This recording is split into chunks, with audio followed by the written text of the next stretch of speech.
नमस्कार, आदाब, सत श्री अकाल दोस्तों, आप सब लोगों का स्वागत है करंट अफेयर्स एक्सप्रेस चैनल पे। तो गाइस देखिए ये कनाडा अपने हरकतों से बाज नहीं आने वाला। अब देखिए, ये जो कनाडा का जो जस्टिन ट्रूडो है उसका कुछ ट्वीट है, ठीक है?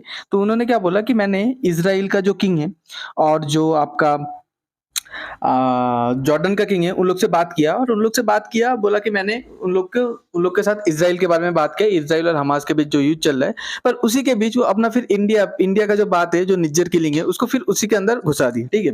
अब हम लोग देखते हैं, इसके बारे में पूरा चीज़ देखते हैं। पहली बात है, ये यूएई से जब कॉल किया, इसी बहाने तो कॉल किया इज़राइल के बारे में। इज़राइल के बारे में थोड़ा बहुत बात किया और आपको मेरा आज का पहला इसके पिछले वीडियो पे बताया था कि यूएई ने पहला कंट्री बना जो सपोर्ट किया, पहला मुस्लिम कंट्री बना जो इज़राइल को सपोर्ट किया है। तो यूएई के साथ ये सब के बारे में बात हुआ, तो यूएई सोचा कि चलो मैं जिसको सपोर्ट करूँ उसके बारे में बात चल रहा है। पर वो बातों के बीच उससे थोड़ा बहुत बात करके फिर ये इंडिया का निज्जर किलिंग वाला इश्यू घुसा दिया। अब देखिए, ना यूएई पे मोस्ट ऑफ द इंडिया से मोस्ट ऑफ द पर्सन मतलब केरला से रहता है। यूएई पे ना ज़्यादा सिख पॉपुलेशन है, ना कोई सिख का उधर पॉलिटिकल इन्वॉल्व है, तो कुछ लेना-देना है नहीं, ना खालिस्तान का इश्यू है, कुछ लेना-देना है नहीं, तो पता नहीं ये यूएई के साथ ये कनाडा जो निज्जर किलिंग जो कांड है, जो खालिस्तानी इश्यू है, तो उन्होंने मतलब वो क्यों उठाया और ये बोला है कि इंडिया ऐसा हरकत कर रही है, इंडिया को थोड़ा देखिए, ठीक है? आप क्या सोचते हैं, ये सोचते हैं। पर यूएई कुछ ऐसा कमेंट नहीं दिया, ये एक कान से सुना, दूसरे कान से निकल गया, इग्नोर कर दिया। कनाडा अपना इज्जत को डाउन कर रहा है, ओके?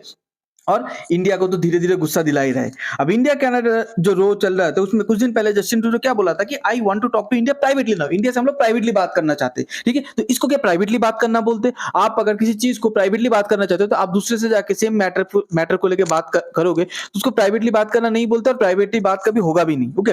उसके बाद देखिए, आफ्टर यूएई प्रेसिडेंट यूएई का जो था, जो किंग था, जो प्रेसिडेंट था, उसके साथ तो बात की है, ठीक है? उसके बाद ट्रूडो ने सेम इंडिया कनाडा वाला जो डिप्लोमैटिक रो चल रहा है वो जॉर्डन के किंग के साथ उठा दिया, ठीक है?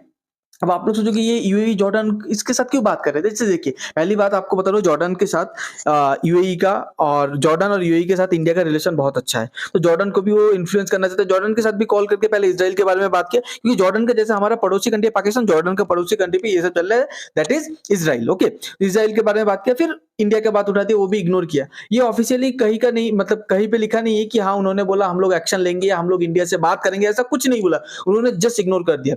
अब ये चीज़ देख के लग रहा है कुछ दिन पहले जो कनाडा और उसके जो कनाडियन पीएम जस्टिन ट्रूडो और उसके जो मिनिस्टर जो बोल रहे थे, हम लोग इंडिया के साथ इश्यू को और बढ़ाना नहीं चाहते, एस्केलेट करना नहीं चाहते। पर मुझे देख के लगता नहीं है इन लोग इश्यू को एस्केलेट करना नहीं चाहते। इन लोग चाहते हैं कि कनाडा का इमेज, इंडिया का कनाडा का जितना भी रिलेशन थोड़ा सा भी बचे, पूरा खत्म कर दे, ओके?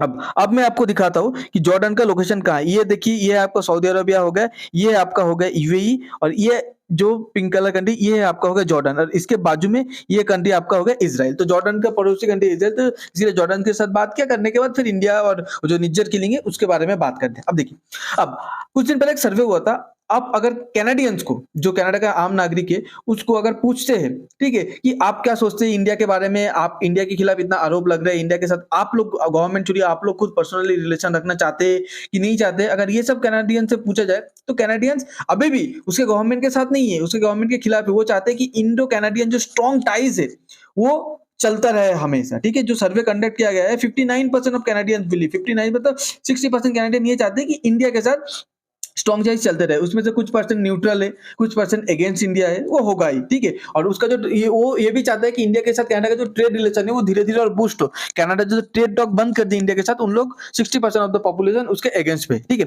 उसके बाद देखिए, आपको पता है यूएई को टारगेट क्यों कर रहे हैं? यूएई में यूएई अगर सब कोई कंट्री से सबसे ज्यादा एक्सपोर्ट करते हैं, कंट्री कोई यूरोपियन यूनियन से सबसे ज्यादा करता है, पर यूरोपियन यूनियन को अगर हम लोग छोड़ दे तो सबसे ज्यादा अगर कोई कंट्री से यूएई एक्सपोर्ट करता है वो है आपका इंडिया। तो इंडिया यूएई के लिए एक बहुत बड़ा ट्रेडिंग पार्टनर है, इसीलिए वो लोग यूएई के साथ कॉल करके उसका रिलेशन खराब करना चाहते हैं ताकि इंडिया के एक्सपोर्ट पे हिट हो। पर यूएई इसको पूरा पूरी इग्नोर कर दे। जॉर्डन का सेकेंड लार्जेस्ट एक्सपोर्ट मार्केट है, ठीक है? एक्सपोर्ट मतलब खरीदते है, बेचता नहीं, खरीदता है। सेकेंड लार्जेस्ट एक्सपोर्ट मार्केट है आपका इंडिया, तो इसीलिए जॉर्डन के साथ भी ये सब इशू रेज करने की कोशिश करें। पर अभी फिलहाल हम लोग इंडिया के जो बड़े बड़े ट्रेडिंग पार्टनर है, ठीक है, इंडिया जिसके साथ बायलैटरल ट्रेड करते हैं, मतलब एक्सपोर्ट इंपोर्ट करते हैं, उनके नाम देख लेते हैं।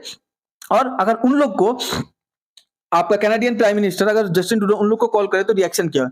यूएस का तो रिएक्शन हम सब लोग को पहले पता चल गया, मेरे चैनल पे वीडियो आप लोग देख सकते हैं। चाइना के साथ कनाडा ने बहुत बड़ा ब्लंडर कर दिया था लास्ट G20 मीटिंग पे जो इंडोनेशिया पे हुआ था, इस साल का नहीं, लास्ट। उस टाइम पे जो प्राइवेट टॉक्स था वो कैनेडियन पीएम मीडिया पे लीक कर दिया था। इसलिए जो शी जिनपिंग था, चाइना चाइना का जो प्रेसिडेंट था, बहुत गुस्सा था और सबके सामने उसको सुनाया था कि आपके अंदर कोई एथिक्स नहीं है। जस्टिन ट्रूडो कैसा बोला था, तो चाइना तो उसको तो मुंह पे थूक देगा।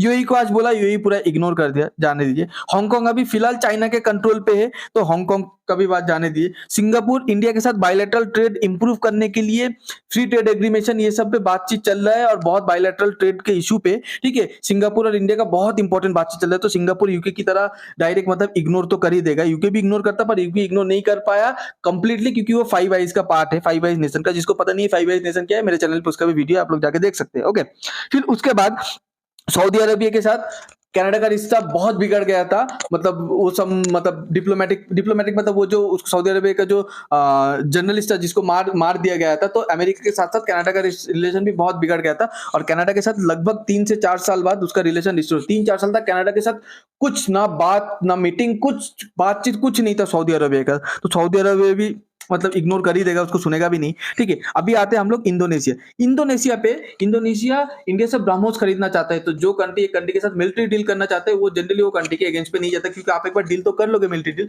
पर जब तक वो चीज आपके पास रहेगा, आपको उसका स्पेयर पार्ट्स की जरूरत होगा, जो आपको उस कंट्री से लेना पड़ेगा जिससे आप खरीदे हो, उसके साथ रिलेशन खराब कर दोगे, वो स्पेयर पार्ट्स देना एक बार बंद कर देगा मिलिट्री इक्विपमेंट का, तो पूरा आपका मतलब जितना भी इन्वेस्टमेंट है वो बेकार। जर्मनी एक यूरोपियन नेशन है, जर्मनी थोड़ा बहुत रिएक्ट कर सकता है, म्यूटेड रिएक्शन दे सकते हैं like Australia, UK and all, तो जर्मनी को काउंट करते हैं। इराक का सबसे बड़ा, इराक जो तेल बेचता है, वो इराक का सबसे बड़ा तेल खरीदने वाला कंट्री है इंडिया, ठीक है। तो इराक भी इंडिया के खिलाफ जाएगा भी नहीं। और जापान तो पहले ही कनाडा को बोल दिया कि हम लोग इंडिया के खिलाफ कुछ बोलने वाले नहीं है, वो पहले ही जापान ने बोल दिया, तो उसको कोई कंट्री ज्यादा सपोर्ट नहीं करेगा, ठीक है।